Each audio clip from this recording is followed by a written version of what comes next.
The planet had no official name in the Galactic Academy database. It was listed as Hazard Zone Theta 9. Cadets called it something else, no return. Every species knew the rules. You do not send trainees there. You do not land without a fleet.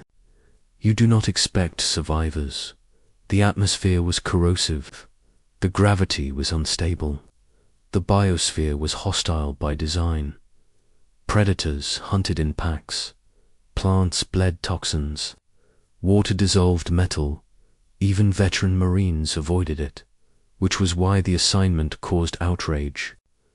Human Cadet Elias Rook, age 21, class survival ranking last percentile. Combat evaluation below average, psych profile marked adaptable but reckless. The council vote was unanimous. Exile by training. Official wording: independent survival assessment. Unmanned extraction window, unknown recovery. Probability 0.3%. Official wording: send the human, let the planet solve the problem. Elias watched the shuttle doors close without ceremony. No speech, no warning, no goodbye. The alien overseers did not even bother to hide their relief. One of them said it aloud. The human will not last a week. Elias said nothing. He adjusted his gloves, checked his pack, looked out at the planet below. Thick crimson clouds, black oceans, lightning that crawled sideways across the sky. He smiled, not because he was brave, because he was tired of being underestimated. The shuttle released him at dawn. The landing pod hit the ground hard and rolled twice before stopping near a shoreline. The air burned his lungs. The suit filters struggled. Elias stepped out anyway. The ground shifted like breathing flesh. Strange calls echoed from the jungle behind him. His CUM unit crackled, automated. Academy beacon, active visual recording, enabled one-way transmission, only they were watching. Not to help, to record his failure. Elias took a breath. "All right," he said. "Let us see what you have." The first night nearly killed him. A six-legged ambush predator struck from the trees. Elias barely saw it before. Claws shredded his pack. He ran, not fast. Not far, he tripped on roots, slid into the surf, rolled under black water that burned his skin. Something else moved beneath the waves. Bigger, the predator, backed away. Elias crawled onto the shore, shaking and bleeding. He laughed, hysterical at first, then real, because he was alive. The second day he learned the rules. The planet hunted weakness, but respected persistence. Elias built shelter with wreckage and stone. He learned which plants screamed when cut, which insects dissolved flesh, which shadows moved wrong. On the fourth day he met the beast. It emerged from the jungle at dusk, 4 meters long, scaled like obsidian, 6 eyes arranged in a crescent, a jaw that could crush alloy. The apex maw, top of the food, chain. Elias froze. The beast froze too. They stared at each other. Then the human did something no academy manual had prepared for. He sat down, slowly, carefully. He took a ration strip, split it in half, placed it on a rock. The beast tilted its head. Elias backed away. He did not run. The beast approached, sniffed, bit. Then stopped. It growled, low and uncertain. Elias did not move. Minutes passed. The beast ate, then did something impossible. It lay down. That night, the jungle stayed quiet. The watchers noticed by day 7, the Academy feed had gained viewers. By day 10, it had a name. Human Survival Log, Theta 9. By day 12, Elias stopped treating it like surveillance. He started treating it like a camera. Day 12 log, he said. Good morning, Academy. Still alive. Weather terrible. Coffee non-existent. Behind him the apex more lifted its head and snorted. Elias glanced back. "Easy, buddy," he said. "I will get you breakfast." The beast followed him. Not like a pet, like a partner. Elias named it Tide because it came when the water moved. Fishing started by accident. He noticed massive life forms surfacing near the rocks.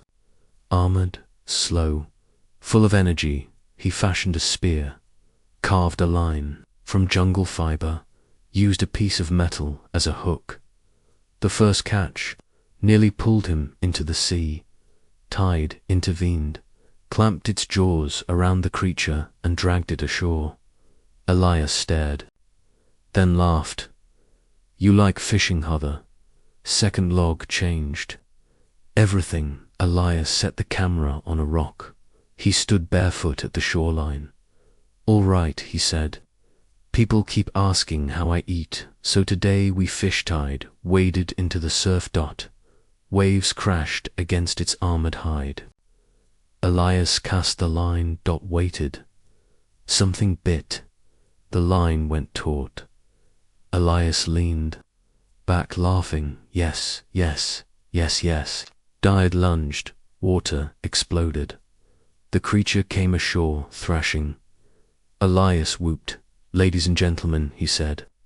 "Dinner." He patted Tide. "Good work, buddy," the beast rumbled happily. The clip spread faster than any combat footage in Academy history. Cadets watched in disbelief. Instructors went silent. Council members argued. This was not possible. Theta 9 did not allow domestication. Theta 9 did not allow recreation. Theta 9 did not allow joy. On day 21, Elias built a better shelter. On day 30, he carved tools. On day 40, he started cooking properly. On day 50, he waved at the camera. "Log update," he said, "still no rescue, but I think Tide and I are doing fine." Tide appeared beside him, holding a fish. Elias blinked. "Did you bring that for me?" The beast dropped it at his feet. Elias stared, then laughed until he cried. "Thanks, buddy." He cooked the fish, shared it. The apex more ate gently.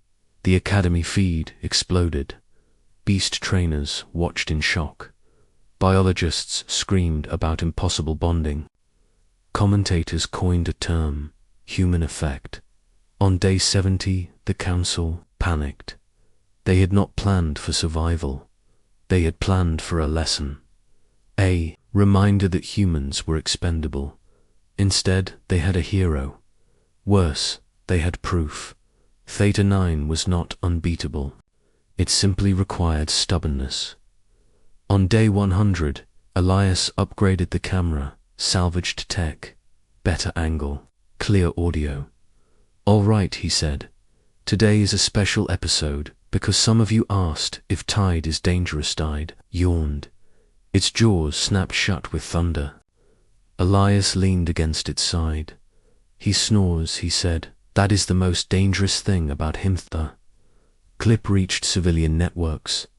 Children loved it. Veterans respected it. Predator species felt uneasy. If a human could befriend an apex more, what else could they do? Day 130, the council sent a message. "Cadet Rook, prepare for retrieval." Elias frowned. He looked at Tide. "I guess that is it," he said. Tide growled low. Elias knelt. "Hey, you will be fine. This place is yours." Tide pressed its head against him. The ground shook. The retrieval ship descended, armed escorts ready. They expected resistance. They expected a savage. They found a man packing gear. Elias waved. "Hey," he said. "You are early." Then Tide stepped into view. The escorts raised weapons. The apex more bared its fangs. Elias raised a hand. "Easy, buddy." Tide stopped. Sat silence filled the comms. Elias turned to the camera one last time. "Well," he said, "that is it. Thanks for watching. Remember, always bring a fishing line." The feed cut. When Elias returned to the academy, he was no longer cadet rookie, was instructor rook. Theta 9 was reclassified. No return became conditional survival, zonand in academy halls when cadets doubted themselves. They remembered the human who was sent to Diand, instead sent back a fishing vlog with his beast pet beside him, asterisk.